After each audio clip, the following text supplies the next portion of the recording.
Hello friends, welcome back to another episode of Wake&Tech. In today's episode, we are going to show you how to log in Spotify account in your desktop. Watch till the end and click on like and subscribe button to not miss any update from us.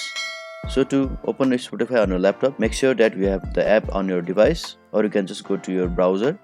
As I have already downloaded the app on my laptop, I'll just click on it. So basically, Spotify is a Swedish audio streaming and media service provider founded on 2006 by Daniel Ek and Martin Lorentzon. It is one of the largest music streaming service providers with over 406 million monthly active users, including 180 million paying subscribers. You can listen to lots of music from all over the world. As you can see here, you can log in or sign up free. You can continue with Google, you can continue with Facebook, and you can just log in. I'll just click on login here. Spotify will ask for our Gmail account, which is already accessed to Spotify. I'll just click on my Gmail here, and yes, our account is logged in here. If you are not logged in with your Gmail, you can just give your Spotify ID and your password.